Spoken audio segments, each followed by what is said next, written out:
Hello. तो मैं आज कैलकुलस के ऊपर एक सीरीज़ बनाने की सोच रहा हूँ। उसके अंदर हम तीन तीन कैटेगरीज को लेकर चल रहे हैं। एक वो लोग जो लोग जेई या नीट की प्रिपरेशन कर रहे हैं, दूसरे वो लोग जो कॉलेज स्टूडेंट्स हैं, और तीसरे वो लोग जो कॉलेज पास आउट हो चुके हैं लेकिन मे बी उनका जॉब लगा नहीं है, या फिर जॉब लगा भी है तो अच्छा नहीं लगा, या फिर जॉब लगा है तो वो उसकी मनपसंद का नहीं लगा जिसमें उसका इंटरेस्ट है। क्यों नहीं लगा मनपसंद में? क्योंकि उसका स्किल नहीं है उस सेक्शन में जाने का या उस सेक्टर में जाने का। ये में भी कारण हो सकते हैं। ठीक है। अच्छा, तो मेरा क्या इंटेंशन है?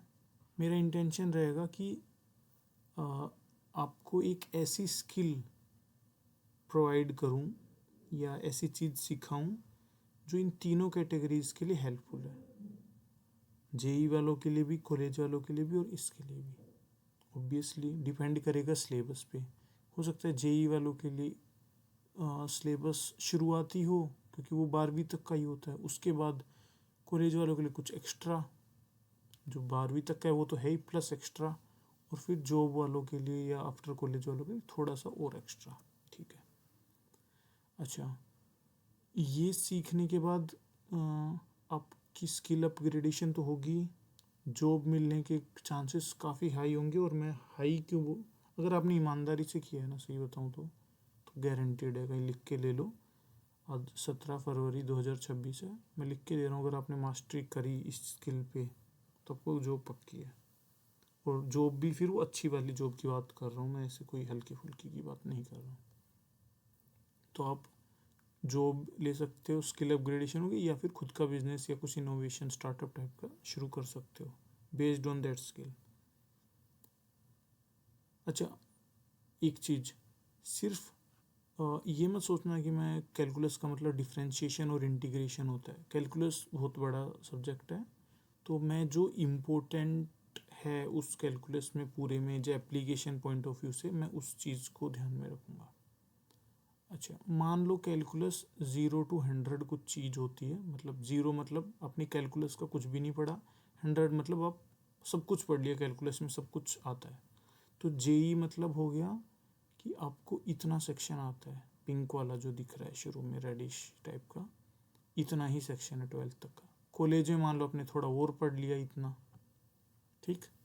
और जॉब या रिसर्च के लिए आपने थोड़ा और एक्स्ट्रा पढ़ लिया, जो कॉलेज में थे आपने उतना ध्यान नहीं दिया, या कुछ एडिशनल जो रिसर्च में यूज़ होते हैं। ठीक है। और ये एडिशनल मैं अपने तरफ से पढ़ाऊँगा, जो करंट लेटेस्ट रिसर्च में जो मेथड्स यूज़ होते हैं, जो आपको किसी नॉर्मल टेक्स्ट बुक में नहीं मिलने वाले। ठीक है।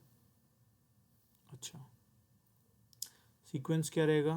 पहले जेई लेवल का चलेगा, फिर कॉलेज लेवल का चलेगा, फिर रिसर्च लेवल का चलेगा, ताकि जिस व्यक्ति को जो पढ़ना है वो सेलेक्ट कर सके। पर मैं फिर भी रिकमेंड करूँगा सारे पढ़ो, बट जेई वालों को नहीं रिकमेंड करूँगा, क्योंकि उनका सिलेबस नहीं है और वो फालतू में ये पूरा पढ़ेंगे तो वो अपने अदर टॉपिक्स से भटक जाएंगे। तो उनके लिए रिकमेंडेड है जितना अप टू जेई है उतना ही वो लोग पढ़ें। कॉलेज वाले लोग सारे देख सकते हैं, क्योंकि आप लोगों को एट द एंड जॉब चाहिए। अगर आप आईआईटीज़ में हो देन वेल एंड गुड, बहुत अच्छा, आपको चीज़ें जल्दी ग्रास्प या कोप अप हो जाएंगी, सीख जाओगे। अगर आपने कुछ चीज़ें ऑलरेडी मिस किए हैं, थोड़ा ब्लर हो गई हैं, तो भी आप देख सकते हो जेई वाले थोड़े से कंसेप्ट। जो नॉन आईआईटीज़ हैं और उनके कंसेप्ट ऐसा लगता है कि भाई 11th-12th में कैलकुलस सबसे बेकार था, डिफरेंशिएशन इंटीग्रेशन बहुत बेकार सब्जेक्ट है, नहीं समझ आया, उन लोगों को रिकमेंड है आप वो जेई वाले भी देखें, प्लस आगे वाले भी। जेई वाले मैं उम्मीद करता हूँ बहुत जल्दी समझ आ जाएंगे, क्योंकि आपने ऑलरेडी वो किया हुआ है, तो वो पक्का देखें। और कॉलेज वाले मतलब ये पूरी सीरीज़ देखें। ठीक है, कहने का मेन मोटिव यही है। अच्छा, अब क्या एजेंडा क्या है, मतलब कैसे क्या चीज़ें चलेंगी, क्या रहेगा, क्या सीखने के लिए मिलेगा। तो अब कहानी ये है, मान लो मैं एक अभी ऐसा बच्चा हूँ जिसको मैं एक ऐसा बच्चा हूँ जिसको अभी भाई ज़्यादा नहीं पता है। ज़्यादा क्या मतलब कुछ नहीं पता है। जी मतलब अगर मैं 11th में हूँ तो ऐसे मानो या 12th में हूँ तो ऐसे मानो कि मुझे डिफरेंशिएशन इंटीग्रेशन बहुत, क्योंकि ये मैं अभी बता रहा हूँ किन बच्चों के लिए ये है ये सीरीज़। अगर मैं 11th-12th का बच्चा हूँ तो वो बच्चा जिसको अभी डिफरेंशिएशन इंटीग्रेशन कुछ समझ नहीं आया, वो सोचता है भाई ये क्यों कर रहे हैं, क्या है, मतलब उसका गाड़ी वहीं अटकी हुई है, आगे की तो सब फॉर्मूले टेक्निक्स वो उसके हवा में जा रहे हैं, उसके वो बेसिक ही नहीं समझ आया अभी तक कि क्या है डिफरेंशिएशन इंटीग्रेशन, क्यों है ये सब, कहाँ से आया, क्यों कर रहे हैं हम ये सब, क्या सेंस बना रहा है नहीं बना रहा है, या फिर ये डिफरेंशिएशन करते ही क्यों है, होता ही क्यों है, साइन एक्स का डिफरेंशिएशन कोस एक्स से क्यों होता है। इस टाइप का बच्चा है जो ज़्यादा पीएचडी करता है, हर चीज़ में ज़्यादा घुसने की कोशिश करता है, हर चीज़ को अच्छे से वाई वट, उस टाइप वाला बच्चा है, तो उसके लिए ये है। हो सकता है उसको टीचर का पढ़ाया हुआ नहीं समझ आया या उसको ऐसा वीडियो नहीं मिला हो जो इन डेप्थ में एक ही जगह सारी चीज़ें हो जाए।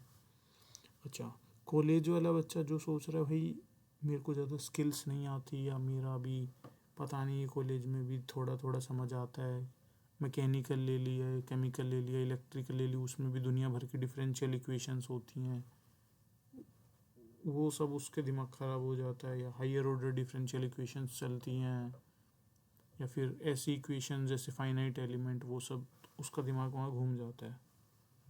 अच्छा, तो ये वे उस बच्चे के लिए भी हैं जिसको वो सब कुछ नहीं समझ आ रहा है, स्कूल में टीचर ने कुछ नहीं समझाया, या कॉलेज में टीचर का कुछ नहीं समझ आ रहा, या प्रोफेसर ही इतना नॉलेजेबल नहीं है अगर आप प्राइवेट कॉलेज में हैं या जहाँ पे भी है। थर्ड कैटेगरी, मेरा कॉलेज पास आउट हो गया है लेकिन मेरे को अभी तक ज़्यादा स्किलफुल नहीं हूँ, बस नाम की डिग्री है, ये ऐसा वैसा कोई बच्चा है, तो उसके लिए वो ऐसा कुछ ढूंढ रहा है कि भाई एक जगह कुछ मिल जाए जिससे मेरी जॉब मिल जाए या स्किलफुल बन जाऊँ, तो ये उसके लिए भी ये कोर्स है। ठीक, तो मैंने तीनों चीज़ें ध्यान रखी हैं। अब जैसा कि मैंने पहले बताया था, सबसे पहले जेई का कंटेंट पढ़ा जाएगा, वो हो जाएगा क्योंकि वो सबसे बेसिक है, उसी के बेस पे ये वाली चीज़ होगी और इसी बेस पे फिर ये वाली चीज़ होगी। ठीक है, तो ये कुछ भी स्किप नहीं कर सकते। अगर आपको फर्स्ट वाली चीज़ नहीं आती तो सेकंड वाली में अटक जाओगे, सही बता रहा हूँ। और अगर अगर आपको लगता है कि आपका ये वाला अच्छा है, आप IITians हो या अच्छे, आप IITian नहीं भी हो लेकिन आपको ये वाली चीज़ क्लियर है, कैलकुलस का एकदम फंडामेंटल, एकदम फंडामेंटल में जब बोल रहा हूँ तो एकदम फंडामेंटल, फर्स्ट प्रिंसिपल, ये नहीं कि आपको इंटीग्रेशन आता है और आप खुश हो रहे हो, अरे मेरे को तो इंटीग्रेशन आता है, मेरे क्वेश्चन ही गलत नहीं होते, तो भाई आप गलत फहमी में हो। क्योंकि आगे जो differential equations, higher order differential equations होती हैं या पार्शियल डिफरेंशियल इक्वेशन होती है, मल्टी वेरिएबल इक्वेशंस होती हैं, वहाँ वो सब नहीं काम आएगा, वहाँ फंडामेंटल ही काम आता है। तो फिर से बोल रहा हूँ, फंडामेंटल अगर आपका क्लियर है देन आप डायरेक्ट यहाँ से शुरू कर सकते हो, इस वाले सेक्शन से जो कि मैं पढ़ाऊँगा या मैं पढ़ाने की कोशिश करूँगा। और फिर ये अगर आपका क्लियर होगा फंडामेंटल से, तो आपको रिसर्च पेपर्स या मैं पूरा एकदम हाई लेवल पे जितना पॉसिबल है उस लेवल पे जाएंगे, सीधा रियल वर्ल्ड प्रॉब्लम्स देखेंगे कैसे सोल्व करते हैं, और फिर यहाँ पे। अच्छा, ये भी बता दूँ एक चीज़, क्योंकि थोड़ा तो मोटिव होना चाहिए ना, मैं इतना कर क्यों रहा हूँ मेहनत, ये सारा अगर आप कर लेते हो और अच्छे से करते हो, मतलब ईमानदारी से, एकदम फंडामेंटल, एकदम फर्स्ट प्रिंसिपल से, कब क्यों कैसे सब पता है, आप 0.1% में आ जाओगे। और 0.1% को जॉब ना मिले ऐसा हो ही नहीं सकता, पर शर्त है कि आपको ईमानदारी से फॉलो करना है। ठीक है, तो मैं ये बता रहा था कि मान लो आप ऐसे बच्चे हो जिसको अभी नहीं आता, या बहुत हालत ख़राब है, या जॉब चाहिए वैसा वाली स्थिति में हो, या 12th में हो, तो भाई अभी यही सोच रहे हो कैसे निकलेगा, तो भाई 12th में हो तो वहाँ तो मल्टीपल सब्जेक्ट्स होते हैं, बट इंटीग्रेशन ऐसी चीज़ है या डिफरेंशिएशन ऐसी चीज़ है जो हर जगह आएगा। फिजिक्स आपकी पूरी भरी पड़ी है, अच्छे क्वेश्चंस होंगे इरिडो वगैरह के, या फिर आपके कोचिंग्स में कोई हाई लेवल वाले क्वेश्चन, तो वहाँ डिफरेंशिएशन इंटीग्रेशन अच्छे से भर के है, मतलब वो आना चाहिए, आपको दिखना चाहिए कि इक्वेशन कैसे बनाते हैं, देख के ऑब्जर्वेशन स्ट्रॉन्ग होनी चाहिए। बाकी कॉलेज में हो, वीक बच्चे हो, नहीं समझ आ रहा है, इंजीनियरिंग सोच रहे हो भाई अब क्या ले लिया ये है, या सोच लिया इंजीनियरिंग करनी है पर टफ लग रही है और ये वो, आप समझ नहीं पा रहे कि भाई दुनिया भर के सब्जेक्ट्स हैं, क्या करूँ, 50 जगह मैं एवरेज हूँ, इससे बेटर मैं एक जगह मास्टरी हूँ, तो मैं बोलूँगा इस जगह मास्टरी कर लो, एक जगह अच्छा कर लो, और इस स्किल को आप मास्टर करते हो तो आपके अदर सब्जेक्ट्स में भी आपको इम्प्रूवमेंट दिखाई देगी और फंडामेंटली फर्स्ट प्रिंसिपल से सोच पाओगे, और एट द एंड कॉलेज के एंड में एक अच्छा प्रोजेक्ट बिल्डअप कर पाओगे। और अच्छा प्रोजेक्ट मतलब जॉब मिलने के चांसेस ज़्यादा, आपका सीवी रेज्यूमे अच्छा हो जाएगा।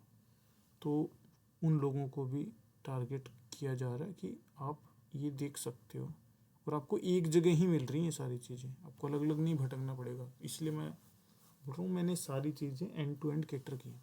अच्छा, वो बच्चे जो मास्टर्स कर रहे हैं, एमटेक कर रहे हैं, और अब उनको याद आ रहा है भाई यहाँ तो रिसर्च पेपर पढ़ने पड़ते हैं और उनमें क्या अजीब अजीब सी इक्वेशंस दे रखी हैं, समझ नहीं आ रही, या हम बस इक्वेशंस कॉपी पेस्ट मारते हैं और मान लेते हैं हो जाता है और खुद से इक्वेशन लिखनी तक नहीं आ रही। तो उन लोगों के लिए भी कि रिसर्च पेपर अच्छे से पढ़ पाएँ, समझ पाएँ, ये बहुत इम्पोर्टेंट है। ठीक है, अब हम सिलेबस की बात करते हैं कि हम क्या कवर कर लेंगे। तो पहले मैं ये चीज़ बता दूं कि यहाँ पे मैं हो सकता है कुछ चीज़ें मिस आउट कर जाऊँ सिलेबस में बताते हुए, बट हो सकता है, बट मैं सारी चीज़ें कवर करूँगा। जैसा कि मैंने कहा कि मेरा टारगेट ये तीनों चीज़ें हैं, ये तीनों चीज़ें हैं, ये तीनों चीज़ें कवर करने का मेरा टारगेट है, ये तीनों चीज़ें। तो वो तो सोचना ही मत, क्योंकि मेरा जैसे मैंने कहा था जॉब और स्किल अपग्रेडेशन में कराऊंगा। डिग्री वाला इंजीनियर नहीं बनाना चाहता मैं कि इंडिया में भाई डिग्री है पर आता कुछ नहीं है, वो वाला नहीं भाई, ईमानदारी से करेंगे। अच्छा, पहला क्वेश्चन कितने दिन का होगा ये कोर्स, या ये कह लो ये सीरीज़ कितने दिन की होगी? 100 दिन, 100 दिन की होगी भाई। अच्छा, कुछ लोग बोलेंगे 100 दिन बहुत ज़्यादा है या कम है। भाई मैं बोलूँगा 100 दिन यार बहुत कम है, जितनी चीज़ें कवर करने की कोशिश कर रहा हूँ ना उस हिसाब से मैं बोल रहा हूँ 100 दिन कम है। मेरे को तो लग रहा है ज़्यादा लग जाएंगे, पर स्टिल मैं कोशिश करूँगा। ठीक है, 200 घंटे कोई बहुत ज़्यादा नहीं होते हैं। और ये भी देखो इसमें सारी चीज़ें कवर होंगी, मतलब ये कर लिया और ईमानदारी से खुद से मेहनत देखिए। अच्छा, करनी कैसी है, आप एक दिन में सिर्फ एक ही वीडियो देखेंगे। कुछ दिमागदार लोग होंगे वो सोचेंगे अरे मैं बिंज वॉच कर लूँगा, 2-3 वीडियो एक दिन में 2x पे करके देखूँगा। तो भाई 2x पे कर लो, कुछ समझ नहीं आएगा। और बस अपने आप का ईगो सेटिस्फाई करने के लिए कि मैंने 3 घंटे 4 घंटे या 10 घंटे पढ़ाई की, वो सब रबिश है, कोई सेंस नहीं बनाएगा। 2 घंटे करो, 2 घंटे वीडियो देखो, और फिर कम से कम 3 घंटे उसके ऊपर खुद से सोचो कि क्या पढ़ाया, उसको खुद एनालाइज करो, खुद प्रैक्टिस करो, कुछ प्रॉब्लम्स सैम्पल क्वेश्चंस ले लो, या कुछ खुद से ऑब्जर्व करो नेचर में, और खुद से कुछ करो। क्योंकि देखो एट द एंड क्या है, 2 घंटे आपने वीडियो देखी, एक दिन 2 दिन आपको सस्टेन करेगी, तीसरे दिन आप 60% भूल चुके होगे या उसको फील नहीं कर पाओगे। नॉलेज रिटेन तभी होती है जब नॉलेज जनरेशन होती है। नॉलेज जनरेशन कहाँ से होनी चाहिए? आपके खुद के अंदर से होनी चाहिए। आप नॉलेज देखो, अंडरस्टैंड करो, और फिर खुद से उसको रीजनरेट करो। Regenerate in the sense practice करो या कुछ भी करो। तो बेस्ट वे है कि ज़्यादा से ज़्यादा प्रैक्टिस करो या ऑब्जर्व करो। जैसे इक्वेशंस बनाने का टाइम आएगा तो नेचर में देखो, इधर उधर ऑब्जर्व करो, इक्वेशंस बनाओ। ठीक है, वहाँ से आएगा, इंट्यूशन आएगा। आपके प्रोजेक्ट के लिए भी फिर आपको आइडियाज़ आएंगे अच्छे अच्छे। तो एक दिन में एक वीडियो देखो, 2 घंटे की वीडियो की ईमानदारी से एक साथ देखनी है। ठीक, कॉपी पेन साथ में रखना, कुछ डाउट हो या दिमाग में कुछ क्वेश्चन हो तो ये रह गया कि प्रोसेस देखना कैसे है वीडियो। ठीक है, कोई बिंज वॉच नहीं करना, एक दिन में सिर्फ 2 घंटे, और रोज़ देखना, मतलब रोज़ 2 घंटे। 100 दिन का रहेगा। सिलेबस पे बात कर लेते हैं अभी कि सिलेबस क्या रहेगा।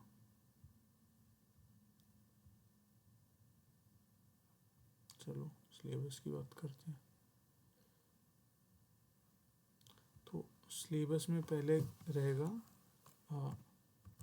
डिफ्रेंशिएशन। अब यहाँ डिफ्रेंशिएशन से मेरा मतलब है सिंपल डिफ्रेंशिएशन क्यों करते हैं, क्या होता है, ऐसे ही क्यों करते हैं, वैसे ही क्यों करते हैं, सब कुछ आ गया इसमें। ठीक, फिर डिफ्रेंशिएशन एक बार आपको आ गया, क्यों होता है, क्या करते हैं, कैसे करते हैं, क्यों करना है, ऐसे ही क्यों करना है, साइन एक्स का डिफ्रेंशिएशन कोस एक्स ही क्यों होता है, सब कुछ एकदम फंडामेंटल। अच्छा, एक बार वो चीज़ आ गया, वो एक फर्स्ट स्किल हो गई जो कि हमारा बेस है, उस पर मैं अच्छा खासा टाइम स्पेंड करूँगा। एक बार वो क्लियर हो गया, फिर आएंगे डिफरेंट होते हैं, रंगा कुट्टा, काफ़ी सारे जो जितने भी न्यूमेरिकल मेथड्स के ट्रिक्स एंड जो भी मेथडोलॉजीज हैं वो सारे डिस्कस करूँगा और जो इम्पोर्टेंट है। ठीक है, तो यहाँ पे हमारा डिफ्रेंशिएशन ख़त्म हो जाता है। फिर आता है इंटीग्रेशन भी होती हैं। फिर इंटीग्रेशन करते कैसे हैं, क्या ट्रिक्स हैं, जैसे डिफ्रेंशिएशन में मैंने बताया था सेम वही चीज़ है, इंटीग्रल इक्वेशंस। फिर हायर ऑर्डर इंटीग्रल्स भी होते हैं, मल्टीपल, जैसे हायर ऑर्डर डिफरेंशियल होते हैं, से हायर ऑर्डर इंटीग्रल भी होते हैं। तो लेट्स स्टार्ट कि ये सब होता कैसे है।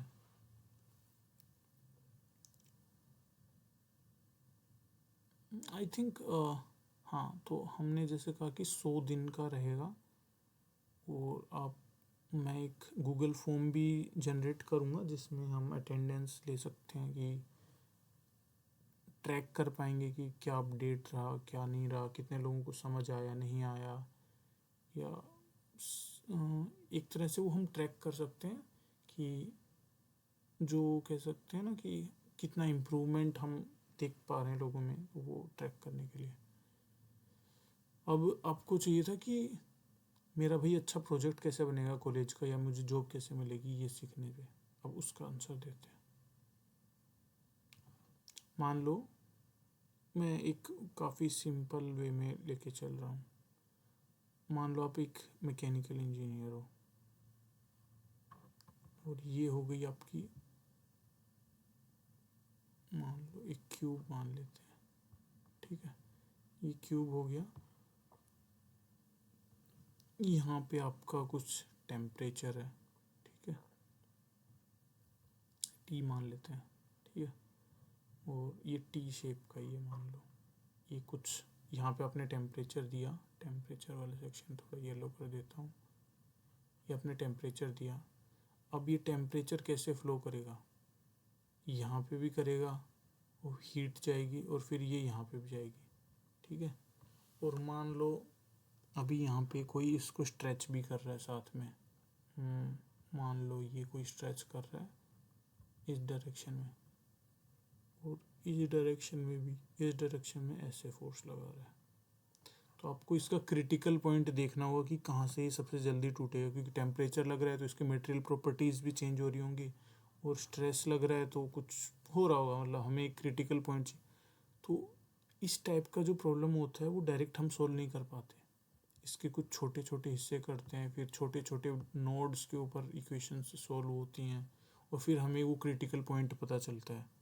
तो ये एक काफ़ी अच्छा प्रोजेक्ट हो गया। और इस रियल टाइम इंडस्ट्री में भी मैं एक बता देता हूँ, मैं अपने एक्सपीरियंस के बेस पे बताता हूँ कैसे यूज़ होती है FEM ये सब। ये 2 रोलर्स हैं, मैं रियल इंडस्ट्री प्रॉब्लम है ये बता रहा हूँ, ये 2, ठीक है, और इन दोनों के बीच का डिस्टेंस 100 मीटर है, मान लो, या 80 मीटर है, 80 मीटर है। और ये जो शीट है काफ़ी थिन है, माइक्रोन्स में है। तो इतना तो आपको पता होगा, इस शीट का खुद का वेट होगा, ठीक है, जिसके कारण इस पर स्ट्रेस आएगा। और कुछ ये रोलर्स मान लो इधर पे ये रोल कर रहा है, और ये इधर पे रोल कर रहा है, किसी एक में मोटर लगी होगी, एक में नहीं है, तो ये एक अनरोल हो रहा होगा और एक रोल्ड हो रहा होगा, तो उसके कारण भी एक स्ट्रेस आएगा। तो हमारी पूरी प्रॉब्लम किस पे आ गई कि एक पूरी पतली सी शीट है, इस पे स्ट्रेस आ रहा है, ठीक, और ये कांस्टेंट वेलोसिटी से मूव कर रही है। इसका मतलब R into omega into R same रखना पड़ेगा, लेकिन आर चेंज हो रहा है क्योंकि जैसे जैसे रोल होगा तो इसका रेडियस बढ़ता जाएगा, तो इसका मतलब ओमेगा भी चेंज होना पड़ेगा, ठीक है। तो हम वो निकाल लेंगे वो। तो इस पे हमें मान लो बताना है कि मैक्सिमम स्ट्रेस किस सेक्शन पे लग रहा होगा इस पूरी शीट पे, और वो मैक्सिमम स्ट्रेस कितने ओमेगा पे लग रहा होगा, उसमें ओमेगा कितना होगा। तो आपको इस पूरी का स्ट्रेस निकालना होगा, इसका मैक्सिमम स्ट्रेस इस शीट की कैपेबिलिटी से कम होना चाहिए। मतलब अगर मान लो शीट 10 न्यूटन का फोर्स झेल सकती है, तो हमारा जो मैक्सिमम 10 न्यूटन अपॉन इसकी थिकनेस मान लो 1 माइक्रोन है, तो 10 अपॉन 1 माइक्रोन जो भी इसका स्ट्रेस की वैल्यू आएगी, वो स्ट्रेस की वैल्यू जितना ये शीट झेल सकती है उससे तो कम ही होना चाहिए। उससे ज़्यादा होगा तो ये टूट जाएगी, हमें तोड़े नहीं तोड़ना है। तो वो स्ट्रेस किस पॉइंट पे लग रहा होगा, अब पूरी के ऊपर बराबर स्ट्रेस तो लगेगा नहीं, तो हमें वो पॉइंट और उतना स्ट्रेस निकालने के लिए हमें इसे छोटे छोटे हिस्सों में करके फाइनाइट एलिमेंट से सोल्व करना होगा। तो बात यही है कि ये एक रियल वर्ल्ड प्रॉब्लम और काफ़ी अच्छी इंडस्ट्री ग्रेड प्रॉब्लम है, मतलब चैलेंजिंग प्रॉब्लम है ये। और ऐसा क्यों कर रहे हैं, ताकि हम ये ऑप्टिमम लेंथ निकाल पाएँ कि हम मैक्सिमम कितने दूर इन रोलर्स को रख सकते हैं, क्योंकि जितना ज़्यादा दूर रख सकते हैं उतने ही हमें कम रोलर चाहिए होंगे।